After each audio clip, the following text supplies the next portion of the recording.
Ethics Committee tables report on Mahua payoff scandal in Parliament, recommends expulsion.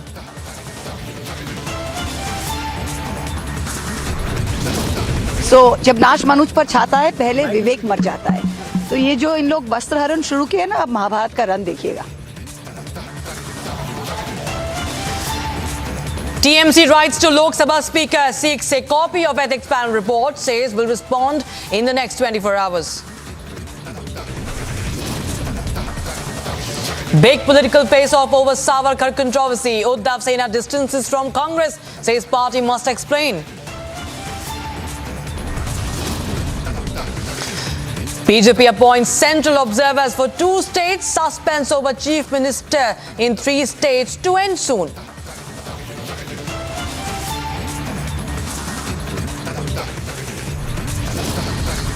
Ahead of 2024 elections, Congress leader invites Rahul Gandhi to contest from Karnataka now.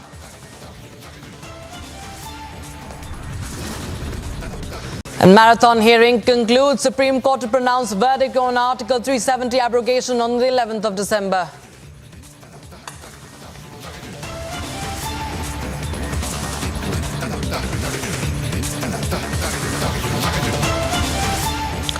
We start with the top story. We're tracking the Ethics Committee has tabled a report on a Mahua payoff scam investigation, and a discussion is likely to take place in Parliament after 2 p.m. and sources inform Republic TV that Parliamentary Affairs Minister Mr. Prahlad Joshi will be speaking first, and then, according to time, Mahua Moitra, the person in question, will be speaking. So there's a 30-minute time period that has been allotted by the Lok Sabha Speaker for discussion on the report.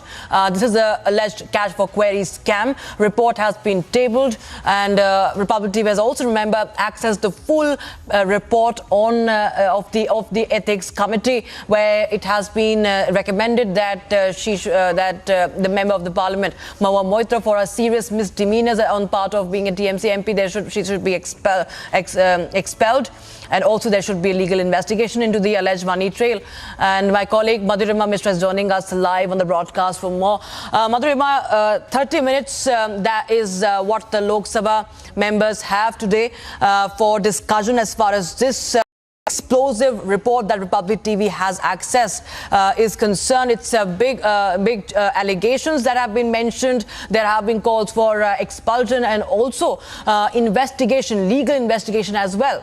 And at the same time, TMC has asked for 24 hours of time period for to study the report and respond accordingly.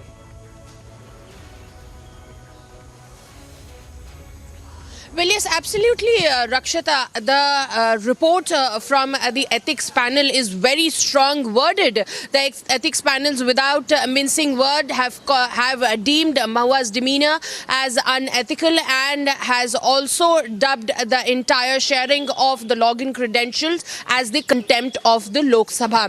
Moving forward, asking for an institutional-led investigation. The report says that Mahua's conduct was heinous, criminal, and needs a detailed investigation that should be initiated by the government and should be looked after by a central institution. Remember that Nishikant Dubey had also knocked the doors of the Lokpal, which has already given a nod to the Central Bureau of Investigation to begin with an inquiry in the matter, and as and when it will happen, we'll tell our viewers about that as well. But Mahua is all eyes on Mahua as what she is going to speak. But first, it would be the Parliamentary Affairs Minister who is going to address the lower house of the Parliament, highlighting the tenets of the report as to what, and of course that would also be followed by the final announcement, which is highly likely that she will be expelled.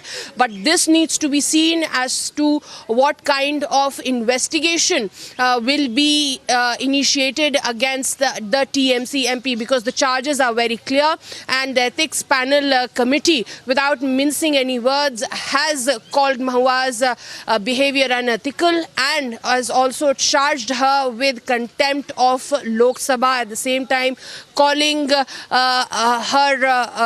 allegations of receiving kickbacks as heinous and criminals, and of course the fact that the METI data, that is the Ministry of Information and Technology data, that reveals that her login credential were accessed not only in Dubai, but at the same time were accessed in the United States of America and Bengaluru. And the seriousness here is, the serious point of contention here is that she was not even present at any of those places at that particular moment when when these login credentials were being used. So all that needs to be probed, and this is what the Ethics Panel Committee report has highlighted in its operative part, that the government should take serious cognizance of the matter because this national security is at stake. They have asserted that as well in the report, that the national security is at stake, and this needs to be probed in detail. Rakshita. Absolutely, of course. Stay with us, Madhurima. We're also being joined by my colleagues Nikita from outside the Parliament, and also Anuj is also joining us here. Anuj, first coming to you, Nikita, as we are seeing that this is an explosive report that has been accessed by Republic TV, and there are some really serious allegations against the concerned MP. Now what we understand is that TMC has asked for 24 to 48 hours to study the report and respond accordingly. What more details can you share on that? Absolutely, Rakshita. Like, now we have the copy of the report what the Ethics Panel Committee had made. So basically, on the basis of unethical behavior on different counts, by using her parliamentary login ID, by giving it to people who were not supposed to use it, and her also behavior on the 2nd of November, the report by the Ethics Panel Committee has said that Mahua Moitra should be expelled. Now, Mahua Moitra is about to present her side of the story after Parliamentary Affairs Minister Prahlad Joshi will also speak at around 2 o'clock. He is expected to speak about it, and Mahua Moitra is also going to talk about it. And as you also just said, that TMC has asked for a copy of the complete report, and they have asked for 48 hours to revert on the basis of that. So this is the latest development because on the 4th of December only this report by the Ethics Committee was to be tabled, but for some reasons it was postponed for today, and finally it was tabled amongst a lot of sloganeering by the opposition. Also there were a lot of leaders and numbers because, as we know, BJP, Congress, TMC, they had issued whip to their MPs that they all should be present. So there was a major sloganeering where they even went to the extent of saying Modi ji hi hi and dictatorship nahi chalegi. Because of that, the parliament, it was also adjourned, and on at least twice it was adjourned, 12, and then now again they're all gathering back at 2 o'clock, and Prahlad Joshi is expected to speak on the matter, while in all likelihood, as absolutely, stay with us. Right. Hold your thoughts there. I request all of you to just stay with us. We'll take a look at all the reactions that have come up until now. Lok Sabha is going to resume around 20 minutes from now. Let's take a look at all the reactions on what has happened in Lok Sabha and the report. We are joined by Nusrat, TMC MP, with us right now. Nusrat, what do you have to say? In Lok Sabha, we saw there was a lot of sloganeering, and the proposal has already been sent for the expulsion of Mahua. What that you want to say from the party? We don't know yet. We have demanded for the hard copy first, and our leader, Sri Shruti Bondapadhyay, he's demanded on all of our behalf. He's demanded for the hard copy. We need to study the hard copy, and then we would understand that how things have been conducted. Has it been fair or has it not been fair? So. Let's all wait for some time and then find out. And we genuinely believe that Mahua, my colleague, she should be allowed to speak for herself, and because she's the most affected one. And it's but fair that she stands up and fights for what is not so fair. This is not a right way to take up an issue in the parliament. Before the parliament had tabled it, the entire report was leaked in the media and the public spaces as well. All the BJP MPs claim that Mahua is going to be removed.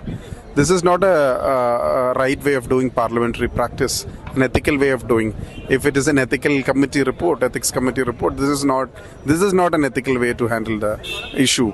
And they have been cornering, and again they are doing this for a corporate company.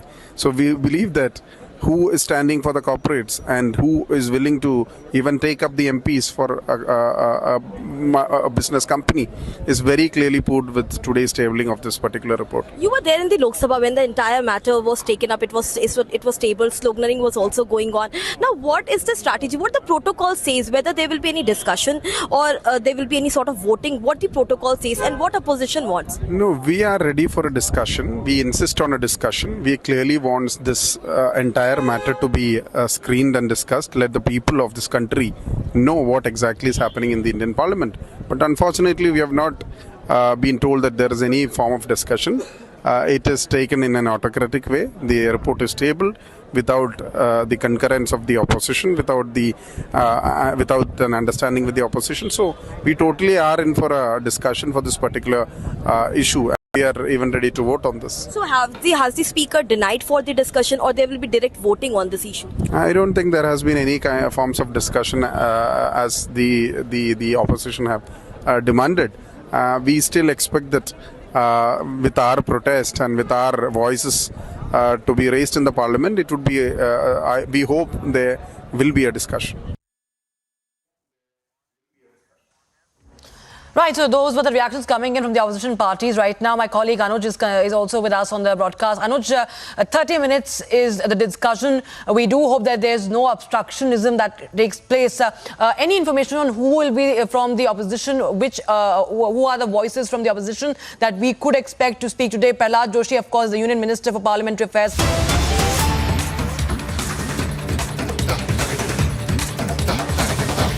All right, we start with some breaking news coming in. In fact, we are getting in right now some more updates on Kapil Sibal's controversy. Just a day after Kapil Sibal stoked a fresh controversy, saying that Assam was originally part of Myanmar in the Supreme Court.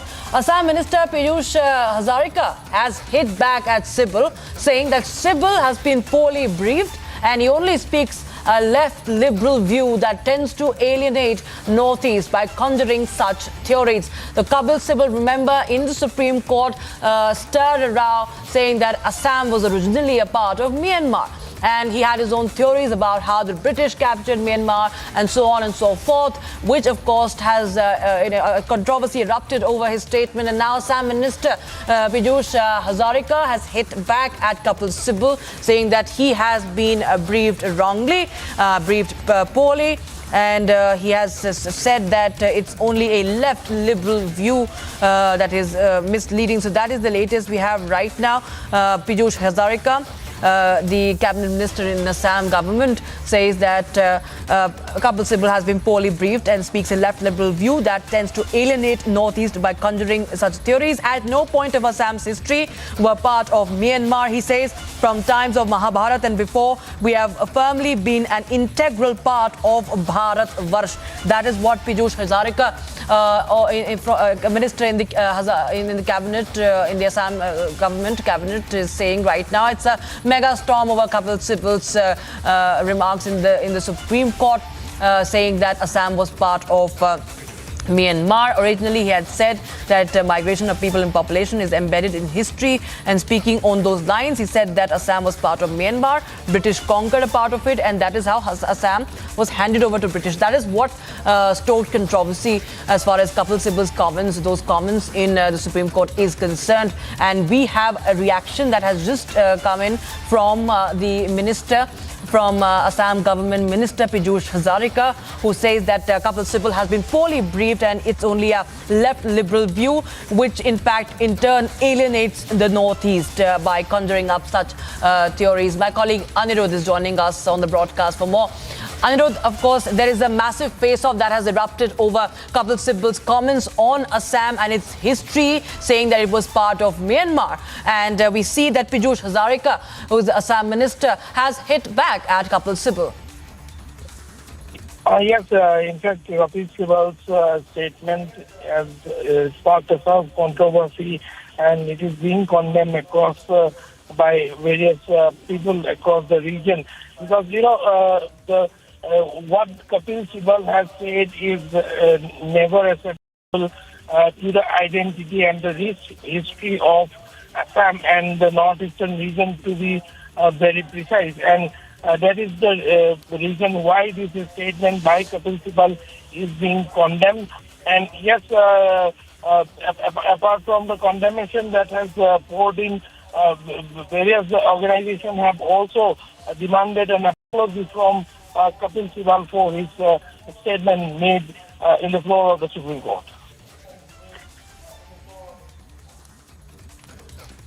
Right, of course. Thank you so much, Anirudh, for joining us with those details. But yes, the Assam. In fact, if I stay with us, Anirudh, we are getting, there have been reactions of sorts, but we don't understand the kind of comments that Kapil Sibal had made. He has been the education minister also. He's been a senior leader in the Congress earlier, and he's a senior advocate as well.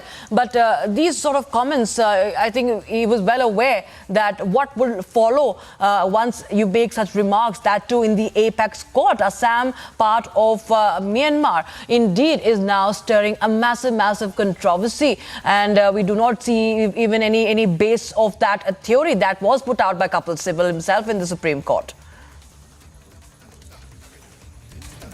Right, we seem to have lost the connection with Anirudh, but time for a very short break. Viewers, remember, we are getting you the latest from the Parliament as at 2 p.m. What we expect is that the Lok Sabha will resume. Also, the marathon hearing on Article 370 abrogation has concluded, and Supreme Court will be pronouncing a verdict on the abrogation on 11th of December. We'll get you all that and much more on the other side. Stay tuned.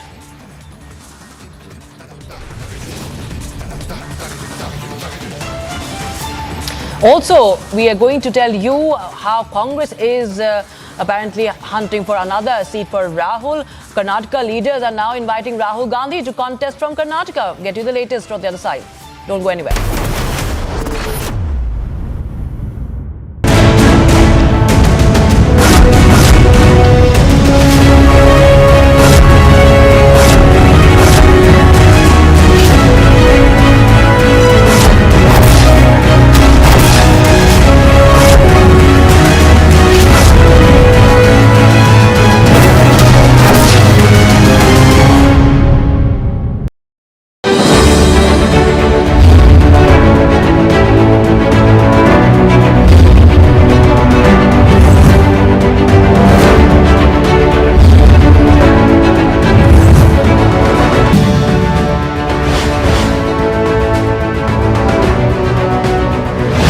are now contributing.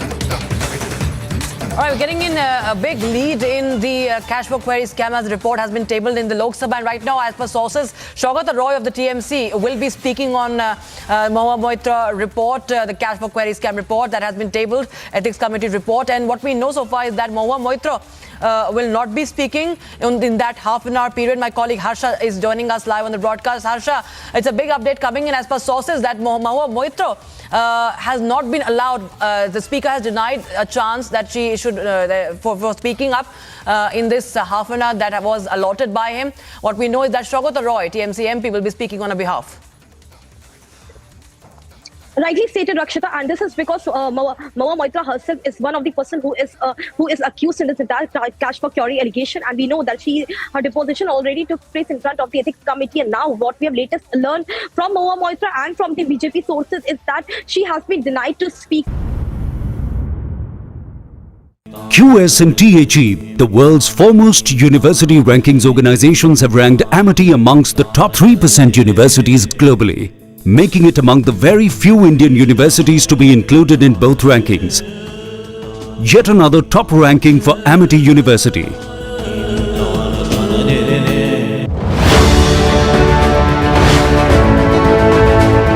We see ourselves today as not just as we saw ourselves for the last 30 years as a consumer of tech. We are the fastest growing economy in the world. We are the fastest growing digital economy in the world. But going forward, as the Honorable Prime Minister said, the next decade, which is the India decade, a decade of technology opportunities, will see our innovation ecosystem expand and deepen in a way that is unprecedented. And we will go from the current levels of $400 billion to $1 trillion by 2026.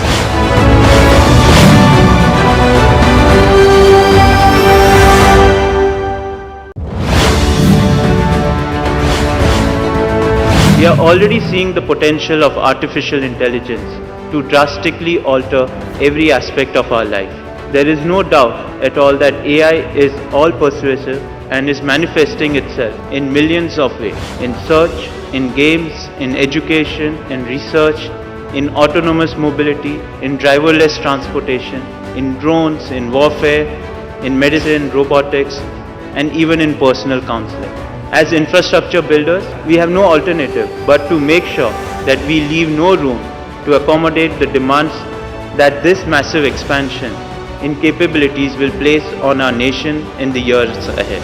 If we are to stay abreast of the world, or even better, get in front of the world, sustainable infrastructure should today be the top thought of our minds. And it is and has always been the top thought on our minds.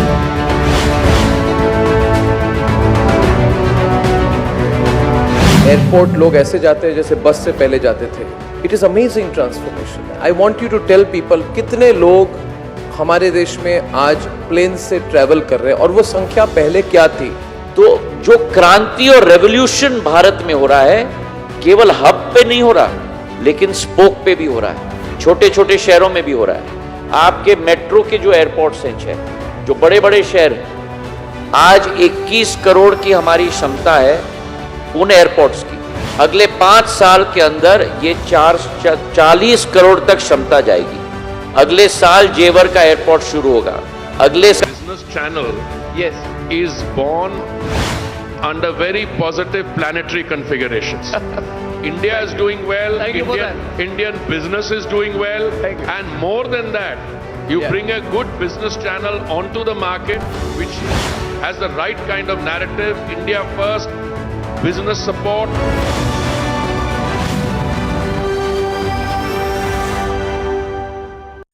QS and THE, the world's foremost university rankings organizations, have ranked Amity amongst the top 3% universities globally, making it among the very few Indian universities to be included in both rankings.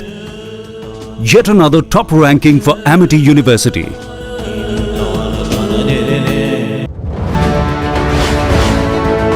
We are already seeing the potential of artificial intelligence to drastically alter every aspect of our life.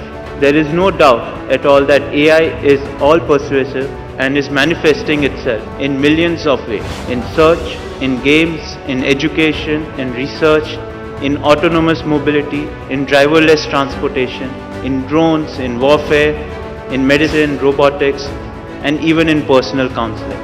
As infrastructure builders, we have no alternative.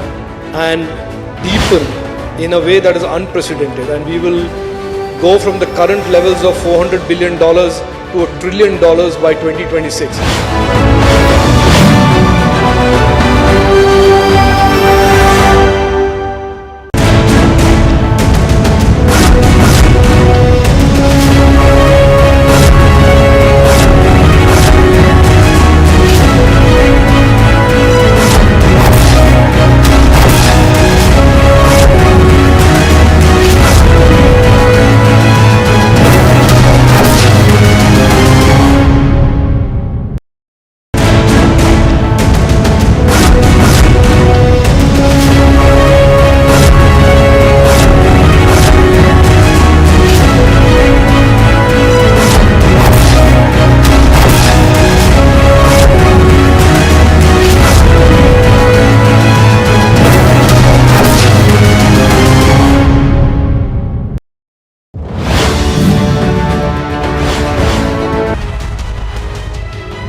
Very good afternoon. It's 2 p.m. We continue to be live and breaking. The top focus, of course, remains the report that's been submitted in the Parliament, which will. वे अपने मामलों के अनुवाद पाठ को व्यक्तिगत रूप से सभा के सदन पटल पर रख सकते हैं. ये पढ़ लें.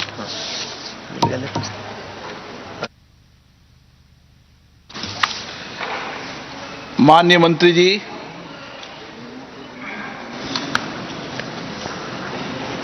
Sir, I move the following, that this House do take up for the consideration the first report of the Committee on Ethics on complaint dated 15th October 2023 given by Dr. Nishikant Dubey, MP against Srimati Mahua Maitra, MP for the direct involvement in the cash for query in the Parliament with reference to the examination, investigation of the unethical conduct of Sri Mahua Maitra, MP, laid on the table of the House on 8th December 2023.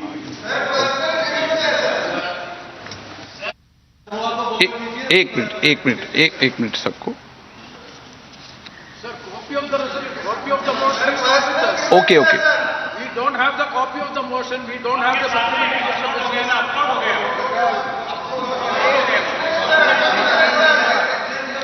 माननीय सदस्यगण, आज जिस विषय पर विचार किया जा रहा है वो विचार और प्रस्ताव जो माननीय संसदीय कार्य मंत्री ने रखा है वो हम सबके लिए पीड़ादायक भी है, लेकिन कई बार ऐसे अवसर आते हैं जब इस सभा को अपने प्रति, राष्ट्र के प्रति अपने कर्तव्यों के निर्वहन के लिए उचित निर्णय लेने होते हैं। माननीय सदस्यगण, संसदीय लोकतंत्र नियमों, उच्च मर्यादाओं से चलता है। ये सदन हमारे देश की सर्वोच्च पीठ है। पिछले 75 वर्षों की हमारी लोकतांत्रिक यात्रा में हमारे सदन की, हमारे लोकतंत्र की एक ऊंची मर्यादा स्थापित हुई है। पूरा देश उच्च संसदीय परंपराओं के लिए हमारी ओर देखता है। इन्हीं उच्च परंपराओं की बदौलत हमारे लोकतंत्र की पूरे विश्व में एक विशिष्ट पहचान है। माननीय सदस्यगण, पिछले 75 वर्षों की गौरवशाली यात्रा में हमारा लोकतंत्र निरंतर सशक्त और परिपक्व हुआ है। जनता के बीच हमारी विशेषता लगातार बढ़ी है। जनता ने हमें इसलिए चुनकर भेजा है कि हम सदन में बैठकर उनके विकास के लिए, उनकी कल्याण के लिए, उनकी आशाओं के लिए, उनकी आकांक्षाओं को इस सदन में बैठकर पूरा कर सकें। लेकिन हमारे लोकतंत्र की इस गौरवशाली यात्रा में समय समय पर हमारे ऐसे अवसर भी आए हैं जब हमने इस सदन की गरिमा और प्रतिष्ठा, सदन के उच्च मापदंडों को बनाए रखने के लिए उचित निर्णय भी किए हैं। इस सदन के उच्च मर्यादा और लोकतांत्रिक मूल्य ऐसे मूल सिद्धांत है जिसमें किसी प्रकार का कोई समझौता नहीं किया जा सकता। ऐसे में हमारा दायित्व बनता है कि हम शुद्ध अंतःकरण से, ईमानदारी और कर्तव्यनिष्ठा से इन सिद्धांतों की रक्षा के लिए अपने दायित्वों का निर्वहन करें। हम अपने उच्च आचरण में शुद्धता रखें, शुचिता रखें, अपने व्यवहार को से किसी प्रकार का कोई को कष्ट न हो, हमारे व्यवहार से हमारे कार्य में कोई संदेह न हो, हमारा आचरण ऐसा न हो जिससे कि लोकतंत्र की उच्च मर्यादा और प्रतिष्ठा को कोई ठेस पहुंचे। इस सदन की विशेषता और उच्च मापदंड को बनाए रखने, उन्हें संवर्धित करना इस सदन के सदस्य रूप में हम सबका सामूहिक और सर्वोच्च दायित्व है। माननीय सदस्यगण, मैं समझता हूं हम सब यहाँ पर जिस बात पर विचार करने जा रहे हैं वह हम सबके सामूहिकता से विचार कर रहे हैं, सहानुभूतिपूर्वक विचार कर रहे हैं, संवेदना के साथ विचार कर रहे हैं। हमें किसी भी सदन में किसी भी सदस्य को, मेरी कोशिश रहती है न मैं सदन से उसको निलंबित करूं, कभी कोई कार्रवाई करूं। मेरी तो यही कोशिश रहती है कि सभी सदस्यों को पर्याप्त अवसर, पर्याप्त समय मिले। समय समय पर मैंने कोशिश भी की कि सदन की मर्यादा बनी रहे और उस मर्यादा बनाने के लिए कुछ कठोर निर्णय भी करने पड़े तो सदन की मर्यादा के लिए करने पड़े। और इसीलिए आज भी हम जो भी चर्चा कर रहे हैं उसमें मर्यादा, सदन की गरिमा हम सबके लिए सबसे ऊपर है। ऐसी परिस्थिति में हम सबको इस सदन के गौरव, सम्मान, नैतिकता और अस्मिता को अक्षुण्ण रखना हम सबकी सामूहिक जिम्मेदारी है। मुझे आशा है इस विषय पर जब हम चर्चा करें तो सदन की मर्यादा, उच्च कोटि की मर्यादा और पूरे देश में इस सदन के प्रति लोगों का विश्वास, भरोसा बना रहे और व्यक्तिगत रूप से भी जिन लोगों ने हमें चुनकर भेजा है, हम व्यक्तिगत आचरण में भी हमारा व्यवहार ऐसा होना चाहिए कि हम लोकतंत्र की उच्च मर्यादा को कायम रख सकें। मैं नियम 316(e)(2) के विषय पर अधिकतम आधे घंटे की चर्चा की अनुमति देता हूं। माननीय सदस्यों से आग्रह है कि थोड़ा ये टाइम तो बढ़ाइए ना प्लीज। ठीक है, दैट यू कंसीडर आधा घंटे में सब पार्टी बोलना चाहिए। अधीर रंजन चौधरी जी। सर, आपने अपना पीड़ा जताई और ये सुनकर हमें ये यकीन हो रहा है कि कम से कम कोई हमारे साथ रहे या ना रहे, हमारे स्पीकर साहब एक कस्टोडियन की होने के नाते सही दिशा पे सही निर्णय जरूर लेंगे। सर, मैं छोटी सी 2-3 बात कहूंगा क्योंकि हमारे पार्टी की तरफ से मनीष तिवारी जी इस पे अपना बात रखेंगे। सर, मैं ये कहना चाहते हैं कि 12 बजे के बाद आज ये पेपर मतलब ये रिपोर्ट ले हुई है, एथिक्स कमेटी की रिपोर्ट, और 2 बजे के साथ साथ सर अपने इस मुद्दे पे चर्चा शुरू कर दी है। सर, ये पेपर जो हमारे पास रिपोर्ट आए हैं सर, वो दिखाने की मैं कोशिश करूंगा आपको। इसे देखिए 106 पेजेस है और सिर्फ यही नहीं, सारे एनेक्स्चर वगैरह कुल मिला के 495 पेजेस है। सर, मुझे ये सवाल करने आता है कि कोई ह्यूमनली मतलब कोई हमारे कोई मेंबर जो भी हो इतना जल्दी में मतलब 2 घंटे की मोहलत, और ये 2 घंटे भी नहीं हुई है, 12 बजे के बाद यहां से निकलना, इसको डाउनलोड करना करते करते आधा घंटा पौने घंटे निकल चुके हैं। फिर सर 406 पेजेस है। तो आप ये कहिए कि कोई मनुष्यों की इतना क्षमता है कि इतना जल्दबाजी में सारे पेपर पढ़ ले और उसके अंदर कोई गलतियां है, कोई उस बारीकी से जानकारी लेने में वो कोई कामयाब हो सकते हैं? अब बताइए। ये भाई सब एक कॉमन सेंस पे आधार पर मैं ये पूछना चाहते हैं।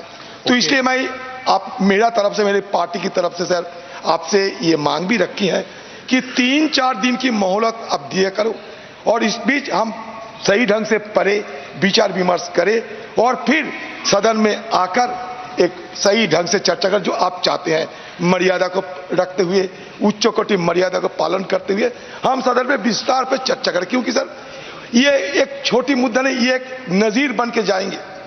ये नया सदन एक नजीर बनाने जा रहे हैं।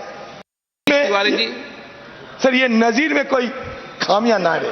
सर, मैं एक छोटी सी बात, मान लीजिए सर कोई न्यायालय में भी अगर किसी को सजा होता है, वो भी मौत की सजा होते हैं, तो न्यायालय पूछते हैं कि भाई आपको कुछ कहना है, जिसको हम नेचुरल जस्टिस बोलते हैं। सर देखिए, ऑडी ऑल्टेरम पार्टेम ये एक शब्द निकालते हैं सर हमारा रूल से, कि मतलब ये कि ये जिसके खिलाफ कोई मतलब शिकायत है, ये नेचुरल जस्टिस कहते हैं, उनको बोलने का मौका देना चाहिए। जैसे कि महुआ मत को नाम लिए गए, जिक्र किए गए, उनके खिलाफ शिकायतें हैं, तो उनको तो कम से कम बोलने का मौका देना चाहिए नहीं? आप खुद बताइए सर, मैं आपकी विचार पर ये छोड़ रहे हैं। और साथ साथ सर, ये नया सदन ऐसा ना करे कि नया सदन एक नए कलंकित अध्याय की आगाज ना करे।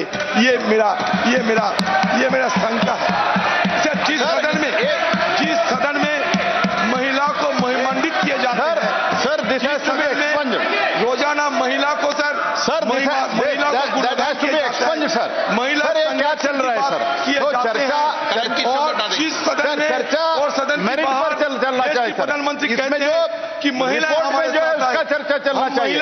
और जब 2005 में 10 लोगों को निष्कासित किया गया था, उसी दिन रिपोर्ट दिया गया था और उस टाइम भी 10 लोगों को इधर अपने बात रखने का मौका नहीं दिया गया था। ये रिकॉर्ड पे है। आज जहां तक मैं जानता हूं, उस माननीय सोमनाथ चटर्जी ने उसके ऊपर रूलिंग दिया गया था। ये क्या बात करे और कलंकित वगैरह जो हुआ है। सारे देश इतना बड़ा वाइब्रेंट डेमोक्रेसी, इतना बड़ा दुनिया के सबसे बड़ा डेमोक्रेसी, अभी हमारे पूरा डेमोक्रेसी का जो एक कलंक है, वो कलंक के बारे में वो बात करो। क्या करें? अरे हम क्या ज्यादा कुछ मांगे ये रक्षा मंत्री जी है। मनीष तिवारी जी, हो गया ना इनका विषय? 1 मिनट राम गोपाल जी प्लीज। अध्यक्ष जी, मुझे 31 साल वकालत करते हो गए और कई बार ऐसा मौका आया है कि जल्दी में बहस करनी पड़ती है, पर शायद आज पहली बार किसी कागज को बगैर संज्ञान में लिए मैं बहस करने के लिए खड़ा हुआ। ये बड़ी विडंबना है कि 12 बजे पटल के ऊपर रिपोर्ट रखी जाती है और 2 बजे उसकी बहस लगा दी जाती है। जैसे अधीर रंजन जी ने कहा, heavens would not have fallen, आसमान नहीं गिर जाता अगर 3-4 दिन हमको दे दिए जाते कि इस कागज को, ये जो रिपोर्ट है, इसको संज्ञान में लेकर, इसको पढ़कर अपनी बात एक अच्छे ढंग से हम इस सदन के समक्ष रख सकते, क्योंकि एक बहुत ही संवेदनशील मामले के ऊपर ये सदन फैसला करने जा रहा है। पर अध्यक्ष जी, मैं 4-5 चीजें जो बहुत ही बुनियादी हैं और जो नेचुरल जस्टिस से और जो मौलिक अख्तियार हैं उनसे जुड़ी हुई हैं, उसके ऊपर मैं जरूर अपनी बात कहना चाहता हूं। पहला सवाल यह है अध्यक्ष जी, that can the procedure of the ethics committee override the fundamental principle of natural justice, which is the organizing principle of every justice system in the world? और ये बात मैं इसलिए कह रहा हूं कि हमने जो अखबारों में पढ़ा उससे बहुत साफ तौर पर यह चीज निकल के आई कि जिनको अभियुक्त बनाया गया, जिनके ऊपर लांछन लगाए गए, उनको अपनी बात पूरी तरह रखने का मौका भी नहीं दिया गया। ये किस तरह का प्रोसीजर है? ये किस तरह की न्यायिक प्रक्रिया है? और इसलिए ये जो फंडामेंटल प्रिंसिपल है नेचुरल जस्टिस का, कि जिस व्यक्ति के ऊपर आरोप लगाए जाते हैं, जिसको अभियुक्त बनाया जाता है, उसको अपनी पूरी बात कहने का मौका मिलना चाहिए और जिस व्यक्ति ने आरोप लगाए हैं उसको क्रॉस एग्जामिन करने का मौका मिलना चाहिए। और जहां तक मेरी जानकारी है, जिन लोगों ने आरोप लगाए हैं, ना सुश्री महुआ मित्रा को और ना उनके किसी वकील को उनको क्रॉस एग्जामिन करने का मौका दिया गया। मेरा दूसरा सवाल यह है अध्यक्ष जी, मैंने रूल जो 316D है, rule 316D of the rules of procedure and conduct of business, उसको ध्यान से पढ़ा है। उसमें ये लिखा है, the recommendations of the committee shall be presented in the form of a report. अब मैं एक बुनियादी सवाल पूछना चाहता हूं कि फौजदारी के कानून में 2 चीजों में फर्क है। कन्विक्शन और सेंटेंसिंग में फर्क है। जो एथिक्स कमेटी है वो ये तो सिफारिश कर सकती है कि कोई व्यक्ति गुनाहगार है या बेगुनाह है, पर एथिक्स कमेटी यह सिफारिश नहीं कर सकती कि उसको दंड क्या दिया जाना चाहिए। This is a fundamental distinction. That power lies with this house. The ethics committee at best can make a recommendation that whether a person is guilty or a person is innocent. It is this house sitting as a jury which has the powers to decide the quantum of punishment, Mr. Speaker. So therefore, the recommendation of the ethics committee is fundamentally flawed in my respectful submission.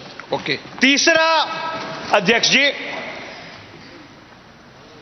आज सारी पार्टियों ने 3 line whip issue किया है। मैं एक बुनियादी प्रश्न पूछना चाहता हूं। Today this house is sitting as a जज and a jury in an impeachment proceeding, or when you are considering the report of the privileges committee, or you are considering the report of the ethics committee, can a party direct its members to vote in a particular way? Can a whip even be issued? Because this is like directing a judge to decide a matter in a particular manner. This is a complete diversity of justice. First of all, Mr. Speaker, sir, this house should be adjourned. All the whips should be withdrawn from all the sides, because we are not sitting as ordinary members of this house. We are sitting as judges in a jury in order to decide the fate of one of our honorable colleagues, and I am afraid that cannot be done through whip-driven tyranny. Okay. So therefore, अध्यक्ष जी, अभी मैं खत्म नहीं हुआ, अभी तो बुनियादी सवालों के ऊपर हूं। रिपोर्ट पे तो मैं आया भी नहीं हूं, जरा सुन लीजिए, क्योंकि ये बहुत ही बुनियादी सवाल है। मैं अगला सवाल आपसे ये पूछना चाहता हूं। आप संसद में कर रहे हैं या कोर्ट में डिबेट कर रहे हैं? बिकॉज ये कोर्ट है, अध्यक्ष जी। अध्यक्ष जी, today we are sitting as a court, we are not sitting as parliament. Today we are sitting as जजेस to decide the fate of one of our colleagues. We are not sitting as parliament today. We are sitting as a judge and a jury. There is a fundamental distinction between the two. Sir, please. एक minute, माननीय सदस्यगण, ये संसद है, ये court नहीं है। ये आप सीनियर हैं, आप क्या बोल रहे हैं ये आप देखें, आपके बहुत विनम्रता के साथ। 9:30 मैं न्यायाधीश नहीं हूं पार्टनर, अध्यक्ष जी न्यायाधीश नहीं हूं, अध्यक्ष जी सभापति हूं। अध्यक्ष जी, मैंने पिछले 4.5 पौने 5 साल में कभी आपकी बात नहीं काटी।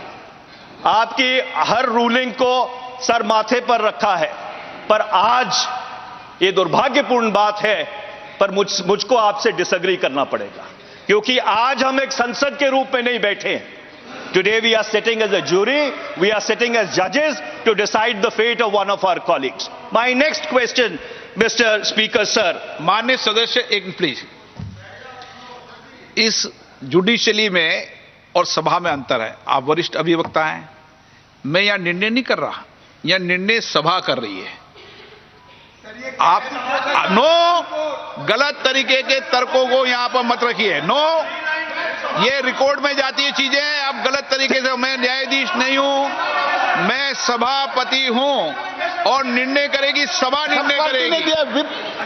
और हमने किसी के लिए वरिष्ठ हैं, ऐसे ही आपने कहा, इससे आपने हमने तो थोड़ी कहा है कि ऐसे ही वोट करो, हमने तो व्हिप किया है प्रेजेंट करने के लिए। प्लीज एक मिनट बैठिए। ये सभा निर्णय कर रही है, और जब सभा निर्णय करती है तो सभा निर्णय करती है। प्लीज। मैं बहुत अदब और सत्कार के साथ एक बात पूछना चाहता हूं। क्या एक न्यायमूर्ति को या न्यायाधीश को यह कहा जा सकता है कि नहीं be directed to decide in a particular manner? आप 10th शेड्यूल के तहत जब व्हिप इशू करते हैं, you are virtually directing your members to decide in a particular manner. This is the complete antithesis of natural justice. It is the complete antithesis of natural justice. The fundamental principles of natural justice are being thrown to the winds in this house. I would urge you I would urge you, Mr. Speaker, sir, that the whip needs to be withdrawn because we are sitting as a jury. The whip needs to be withdrawn. आप अभी सुन लो। अध्यक्ष जी, मैंने अपनी जिंदगी में कभी ऐसा नहीं देखा है कि जब कोई सभा न्याय करने बैठी हो, न्याय मूर्ति के रूप में बैठी हो, तो एक व्हिप के माध्यम से उनको यह हिदायत दी जाए कि आपको फैसला एक तरीके से करना है, अपना विवेक, अपना कॉन्शियंस, अपना सेंस ऑफ जस्टिस इस्तेमाल करके नहीं करना, एक पर्टिकुलर तरीके से फैसला करना है। हीना गावित जी, मैं अध्यक्ष जी अगली बात पे आता हूं। एक मिनट आप कंक्लूड कर दो। अध्यक्ष जी, संविधान की धारा 105 Article 105 of the Constitution gives powers, privileges and immunities to members of Parliament. I want to read out Article 105 too. Mr. Speaker, sir. Article 105 2 says, no member of Parliament shall be liable to any proceedings in any court in respect of anything said or any vote given by him in Parliament or any committee thereof, and no person shall be so liable in respect of the publication by or under the authority of either House of Parliament of any report, paper, vote or proceedings. Mr. Speaker, sir, 105(2) was inserted into the Constitution in order to give complete immunity. I stress the word complete immunity to a member for anything said or done in the House. And his conduct cannot even be called into question in a court of law. So the question is, when your conduct cannot be called into question in a court of law, can your conduct be called into question in this august chamber? Can this माननीय सभापति महोदय, बहुत दुख हो रहा है कि आज हमें ऐसे विषय पर यहाँ एक सेकंड आप बोलिए, दीजिए। अध्यक्ष जी, my humble submission is, can this august house override the founding document of India which has brought this house into existence? And the answer is no. Article 105(2) gives immunity, absolute immunity for anything done in the House. And my last point, Mr. Speaker, sir, when the Supreme Court of India interpreted Article 105(2) in P.V. Narasimha Rao's case, they clearly and absolutely said that anything done in this House, even if it is allegedly actuated by bribery, cannot be called into question in any court of law. So therefore, Mr. Speaker, sir, these proceedings should not have been held, and I would urge you to withdraw. महोदय, बहुत दुख हो रहा है कि आज हमें ऐसे विषय पर यहाँ संसद में चर्चा करनी पड़ रही है। हमारे विरोधी पार्टी के साथियों ने कहा कि एक ही दिन में रिपोर्ट लाए, एक ही दिन में आप चर्चा लाए, तो उन्हें मैं याद करवा दूं, 2005 में सेम डे रिपोर्ट उनकी सरकार थी, सेम डे रिपोर्ट आया था और 10 सांसदों को सेम डे इन्होंने निकाला था। तो जो हमें सवाल पूछ रहे हैं, उन्होंने यही 2005 में किया था। अभी सर, ये पहली बार उस समय संविधान की धारा 105 नहीं थी। सर, यहाँ देश में ये कोई पहली बार ऐसे इंसिडेंट नहीं हुआ। 1951-52 में श्री मुदगल जी, जो उस समय माननीय सांसद थे, उन्हें पैसे लेने के आरोप में संसद ने निकाला था। और ये आज जो इंसिडेंट हो रहा है, इससे पहले 13 सांसदों को इसी तरह निकाला गया है। लेकिन आज का ये जो माननीय सांसद महुआ मोइत्रा जी का जो प्रकरण है, ये और पिछले प्रकरणों में जमीन आसमान का फर्क है। इसमें कंपनी एग्जिस्ट करती है, इसमें बिजनेसमैन एग्जिस्ट करते हैं, और मिस्टर हीरा नंदानी, जिनका नाम रिपोर्ट में आया हुआ है, मैंने तो 2 घंटे में रिपोर्ट पढ़ी है। पता नहीं इतने सब विद्वान यहाँ बैठे हैं, कैसे 2 घंटे में वो रिपोर्ट नहीं पढ़ पाए। मैंने पूरा रिपोर्ट 2 घंटे में पढ़ा, और उसमें मिस्टर हीरा नंदानी जो बिजनेसमैन है, जिनकी कंपनी का इंटरेस्ट है और जो प्रमुख रूप से 5 सेक्टर्स में उनका इंटरेस्ट है, telecom, shipping, real estate, petroleum और पाइपलाइन। अभी जो माननीय सांसद जिनके विषय पर हम लोग यहाँ चर्चा कर रहे हैं, जब से इस सदन की वो सदस्य बनी है तब से आज तक उन्होंने 61 क्वेश्चंस पूछे हैं। इस 61 क्वेश्चंस में से 50 प्रश्न उनके इन्हीं 5 सेक्टर्स में इन्हीं मिस्टर हीरानंदानी से संबंधित विषयों में पूछे गए हैं। और इतना ही नहीं तो 47 टाइम्स दुबई से इनका अकाउंट लॉगिन हुआ है, ये भी यहाँ रिपोर्ट में है। 6 बार यूके, यूएस, नेपाल यहाँ से अकाउंट लॉगिन होके क्वेश्चंस अपलोड किए गए हैं। और ये चीज खुद माननीय सांसद महोदया ने एथिक्स कमेटी के सामने ये एक्सेप्ट किया है कि उनका आईडी और पासवर्ड ये उन्होंने खुद मिस्टर हीरानंदानी को और उनके कंपनी के लोगों को दिया था। तो यहाँ जो नेचुरल जस्टिस की बात कर रहे हैं उन्हें मैं याद करवा दूं कि एथिक्स कमेटी के सामने माननीय सांसद महोदया को पूरा मौका मिला, उनकी बात रखने का मौका मिला और मिस्टर हीरानंदानी जो इस कंपनी के प्रमुख है और जिनके पास से गिफ्ट्स और पैसे लेने के जो आरोप यहाँ पे थे, उसमें मिस्टर हीरानंदानी ने खुद एफिडेविट कर एथिक्स कमेटी को दिया है। और वो जो एफिडेविट उन्होंने किया है वो इंडियन एम्बेसी के डेप्यूटी काउंसलेट जनरल जो दुबई में है उनके सामने शपथ लेकर उन्होंने ये एफिडेविट किया हुआ है।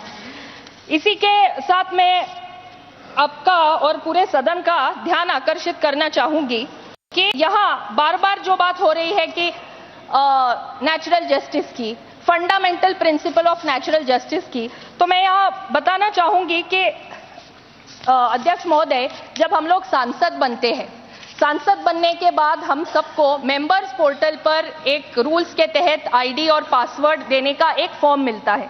हम सभी सांसद, चाहे वो लोकसभा के हो या राज्यसभा के, वो फॉर्म पे साइन करते हैं और उसमें रूल्स में लिखा हुआ है कि हम हमारा आईडी और पासवर्ड किसी को शेयर नहीं कर सकते। ये रूल्स में लिखा है, हर संसद सदस्य उस पे साइन करता है, हम सबने साइन किया हुआ है। और यहाँ पर जो माननीय सांसद महोदया है उन्होंने तो खुद ये मान्य किया है कि उन्होंने आईडी पासवर्ड दिया, ये पहली बात। दूसरा, एक ही दिन में उनका अकाउंट लॉगिन होता है दिल्ली में, दुबई में, बैंगलोर में और यूएस में। 4 अलग अलग शहरों से यहाँ पे उनका अकाउंट लॉगिन हो रहा है।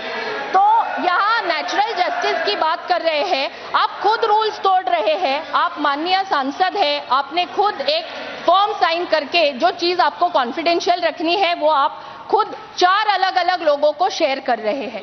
तो ये यहाँ पे उन्होंने खुद यहाँ प्रूव हो चुका है। सर, ये पक्ष या विपक्ष का सवाल नहीं है, ये संसद की मर्यादा का सवाल है। हम पार्लियामेंट्री प्रोसीजर्स को यहाँ रिस्पेक्ट करना ये हमारा काम है। जब यहाँ पे ये कह रहे हैं कि जो भी चर्चा हम यहाँ कर रहे हैं या उनकी तरफ से जो कह रहे हैं, मुझे ये कहते हुए बड़ा दुख हो रहा है कि इस एक घटना के कारण पूरे दुनिया भर में हमारे सांसदों की छवि खराब हो रही है। इससे एक मैसेज ये जा रहा है कि सांसद अपने सवाल खुद नहीं पूछते, कोई और उनको पूछने लगाता है। उनकी चिट्ठी खुद नहीं लिखते, कोई और उनको चिट्ठा लिख के देता है। अपने भाषण खुद नहीं लिखते, कोई और उनको लिख के देता है। और इतना ही नहीं, अगर कोई उनको पैसे दे तो वो जोर जोर से चिल्ला चिल्ला के सदन में सवाल पूछते हैं। इस तरह से सभी सांसदों की इस एक इंसिडेंट के कारण छवि खराब हो रही है। मैं यहाँ आपको ये बोलना चाहूंगी कि माननीय सांसद के इस अनएथिकल कंडक्ट के कारण आज सभी सांसदों की छवि ये देश भर में खराब हुई है। केवल देश भर में ही नहीं, दुनिया भर में यहाँ खराब हुई है। अभी यहाँ पे कोई द्रौपदी का चीरहरण की बात कर रहा है, अलग अलग देवियों का नाम लिया जा रहा है। हम सब यहाँ सांसद हैं, female male irrespective of that, हम लोग हमारे संसदीय क्षेत्र का प्रतिनिधित्व करते हैं। एक जिम्मेदार व्यक्ति के नाते हम यहाँ आके बैठते हैं। हम यहाँ जब आते हैं तो हम कॉन्स्टिट्यूशन की ओथ लेते हैं कि हम ये पार्लियामेंट की मर्यादा रखेंगे, हम हमारे संसदीय क्षेत्र के लोगों का सवाल पूछेंगे और हम हमारे संसदीय क्षेत्र के लोगों का प्रतिनिधि के नाते यहाँ आके बैठते, ना कोई प्राइवेट एंटिटी का कोई रिप्रेजेंटेटिव या एजेंट बनके। तो मुझे यहाँ आपके माध्यम से यहाँ पर मैं आपसे अनुरोध करूंगी बड़े ही विनम्रता से कि यहाँ एथिक्स कमेटी ने रिस्पोंडेंट को भी सुना है, कंप्लेनेंट को भी सुना है, एफिडेविट का भी पूरा यहाँ पे अभ्यास हुआ है और नेचुरल जस्टिस की जो बात हो रही है, जिन पे आरोप लगे हैं उन्हें भी वहाँ पे कमिटी ने पूछा और जो यहाँ पे बार बार अपमान की बात वो लोग करते हैं, तो मैं यहाँ बोलना चाहूंगी कि जब मैं पूरा रिपोर्ट पढ़ रही थी तो रिपोर्ट में माननीय सांसद महोदया से जो एफिडेविट प्राप्त हुआ है वो एफिडेविट के कंटेंट से रिलेटेड ही सवाल उनसे पूछे गए, उन्हें कोई व्यक्तिगत सवाल नहीं पूछा गया जिनसे उनको ये लगे कि हमारा यहाँ पे चीरहरण हो रहा है। तो मैं आपको यहाँ पे विनम्रता से अनुरोध करूंगी कि कमिटी ने यहाँ पे जो प्रस्ताव रखा है उसमें कुछ उन्होंने महत्वपूर्ण विषय जो यहाँ रखे हैं, इन प्रस्तावों को स्वीकार किया जाए और हमें ये देश को और पूरी दुनिया को हमें ये मैसेज देना है, हमको ये उनको बताना है कि यदि इस संसद का कोई सदस्य अनएथिकल कंडक्ट करता है, रूल्स एंड प्रोसीजर्स के बाहर काम करता है, तो ये सदन वो सदस्य को सदस्यता से बाहर निकालने का काम भी ये सदन कर सकता है। And nobody is about the law of the land. धन्यवाद। कल्याण बनर्जी जी। Sir, allegations against Moha Moitra have been placed by the honorable member just now, I heard. So who can be the best person to reply to these allegations? It is the parliament. It will be on record, that speech. But if Moha Moitra be not allowed to deliver her explanation, the parliament's idea would not be fulfilled. So I would request you, sir, from our party, as a speaker, Moha Moitra be allowed to speak. पहले कल्याण बनर्जी बोल रहे हैं। Kalyan Banerjee. No. What I propose, my party's spokesperson will be Moha Moitra herself, because the allegation is against her. Wild allegations have been raised. Whether it is true or wrong, let it be spoken by her, sir. Sir, the House will go to take a decision, will expel her. Sir, मान्य जो सदस्य का निष्कासित का आज प्रस्ताव आ रहा है, जिसके रिपोर्ट के बारे में हम चर्चा कर रहे हैं, वो एथिक्स कमेटी के द्वारा पूरा चर्चा हुआ है और सभी बिंदुओं के बारे में विचार विमर्श हुआ है और समिति ने आज अपना रिपोर्ट पार्लियामेंट के सामने आपके द्वारा आपकी अनुमति के साथ रखा है। मैं पूरी जिम्मेदारी के साथ ये कहता हूं, इसी सदन जब वेस्ट बंगाल के ही माननीय सोमनाथ चटर्जी स्पीकर थे, उसी टाइम 10 लोगों को निष्कासित किया गया था कैश फॉर क्वेरी में। इस मामले में जब पूछा गया कि जो 10 लोग बैठे थे, एमपी अंदर ही बैठे थे, तब रिक्वेस्ट किया गया इन लोगों को भी अपना समर्थन देने के लिए कृपया आप अनुमति दें। तब सोमनाथ चटर्जी साहब ने स्पष्ट रूप से कहा था, जो इंक्वायरी कमेटी था, इस कमेटी के सामने पेश हुए थे, इनका पूछताछ हुआ है, पूरा कमेटी चर्चा करके निष्कर्ष पर पहुंचा है। अभी तो इस सदन में बोलने के लिए कोई अधिकार नहीं है, ये स्वयं सोमनाथ चटर्जी ने उस टाइम कहा है, इसलिए अनुमति दिया नहीं गया था। अभी भी ये सवाल नहीं है, ये तो अनएथिकल सवाल नहीं उठना चाहिए। बिल्कुल। कल्याण बनर्जी जी, पुरानी परंपराएं मेरे पास भी पड़ी हुई है, जिसका मेंशन संसदीय कार्य मंत्री जी ने भी कहा है। हमारे पूर्व अध्यक्ष माननीय सोमनाथ जी चटर्जी, प्रणब मुखर्जी यहाँ पर थे, उन सबकी रिपोर्ट पुरानी केस रिपोर्ट इस विषय पर हुई थी और उस पर उन्होंने अध्यक्ष ने जो परंपरा नियम या जो रूल्स देते हैं वही हमारे रूल्स नियम जाने जाते हैं। और उस समय माननीय सोमनाथ चटर्जी जी ने यहाँ पर ये कहा था कि जो माननीय सदस्य जिनके ऊपर ये आरोप लगे हैं उनको कमेटी में बोलने का पर्याप्त अवसर, पर्याप्त मौका रहता है। और 9 मैं रिकॉर्ड रख के टेबल पे बात करता हूँ, ऑन रिकॉर्ड बात नहीं करता हूँ मैं आप अगर डिबेट करेंगे तो मैं एक एक लाइन पढ़ के सुना दूंगा। मैं रिकॉर्ड बोलता हूँ। और यहाँ पर इस सदन में, एक मिनट प्लीज, इस सदन में परंपरा रही है कि जो पुराने अध्यक्षों के जो कुछ भी परंपराएं हैं, उनको नए अध्यक्ष हमेशा परंपराओं को पालन करते हैं, ये उनके होते हैं। और स्पीकर का डायरेक्शन का एक बुक है जी, पढ़ के देखो। आप नहीं बोल रहे कल्याण जी, आगे बुलाऊं? हाँ बोलिए। सुदीप जी बोलो। On this house in parliament हर speech has been recorded and it is now the property of the house, but against whom you are going to expel from 17th Lok Sabha, it is known to everybody. Today they have placed the report in parliament, but the whole report has been exposed to the media long time before. It is nothing new. It is the only ethics committee who have done this wrong. They have exposed it to the media. It is not that they are submitting the report today. So against Mahua, report has been placed. One speaker has said so many allegations. What's the harm to give her a small hearing? Minimum for 10 minutes. Let her speak once. Before you are going to expel her, why not she will be allowed to speak for few minutes? What's wrong in it, sir? So I urge upon you with folded hands.